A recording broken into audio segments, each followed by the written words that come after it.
Hi, this is Neeraj Garg. आज हम लोग करेंगे एचसीएफ और एलसीएम फाइंड करना सीखेंगे 3 नंबर्स का। हमें नंबर गिवन है 6, 72 एंड 120 और उनका एचसीएफ और एलसीएम फाइंड करना है।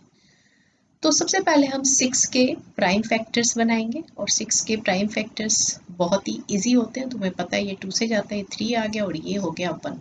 ठीक है, तो हमारे जो 6 के प्राइम फैक्टर्स आ गए वो आ गए 2 × 3। अब हम 72 के भी प्राइम फैक्टर्स बनाएंगे।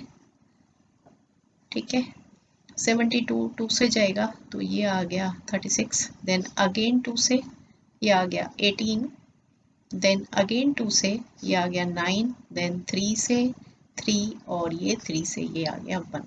तो 72 इज इक्वल टू आ गया हमारा 2 की पावर हो गए 3। ठीक है, और 3 की पावर हो गए 2, यहाँ 2 की पावर 1 है और 3 की पावर भी 1 है। अब हम निकालेंगे 120 के फैक्टर्स। ठीक है, 2 से जाएगा 60, देन अगेन 2 से 30, देन अगेन 2 से 15 और ये 3 से, देन 5 और ये 5 से ये आ गया 1। तो 120 के फैक्टर्स आ गए हमारे पास 2 की पावर 3 इंटू 3 की पावर 1 इंटू 5 की पावर 1। देखो पावर मैंने इसलिए लिखी है क्योंकि पावर जब हमें पता चल जाती है तो उनसे एचसीएफ एलसीएम फाइंड करना बहुत इजी हो जाता है। अब हमने फाइंड करना है एचसीएफ। एचसीएफ फाइंड करने के लिए सबसे पहले हमने एक चीज का ध्यान रखना है कि जो भी प्राइम फैक्टर हम यहाँ पर लिखने वाले हैं, जो कॉमन पार्ट है वो तीनों के अंदर होना चाहिए। ठीक है, अब देखो 2 तीनों के अंदर है, इसका भी फैक्टर है, इसका भी फैक्टर है, इसका भी फैक्टर है, तो उसकी मिनिमम पावर हम यहाँ पर लिखेंगे। तो 2 की पावर 1 आ गया जो कि मिनिमम पावर है। ठीक है, सिमिलरली 3 यहाँ भी है, यहाँ भी है, यहाँ भी है और इसकी भी मिनिमम पावर कितनी है 1। ठीक है, और 5 सिर्फ यहाँ पर है, यहाँ भी नहीं है, यहाँ भी नहीं है। तो जो हमारा एचसीएफ जो होता है हाईएस्ट कॉमन फैक्टर, जो कि कॉमन है सब में, तीनों के अंदर कॉमन होना चाहिए और उनकी मिनिमम पावर्स लेते हैं।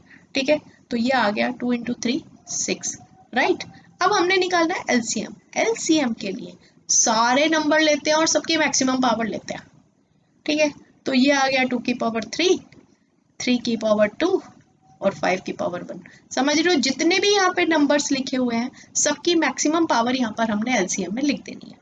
ठीक है, तो ये हो गया हमारा मल्टीप्लाई करके 360। ये हमारा आंसर हो गया, ये एलसीएम आ गया और ये हमारा एचसीएफ आ गया। होप आपको क्वेश्चन अच्छे से क्लियर हो गया होगा। अगर आप मेरे चैनल पर न्यू हो तो चैनल को सब्सक्राइब कर लो, बेल बटन ऑन कर लो सो दैट न्यू वीडियोस की नोटिफिकेशन मिलती रहे। अगर आप लोगों को कोई भी डाउट है तो कमेंट सेक्शन में पूछ सकते हैं। All the best.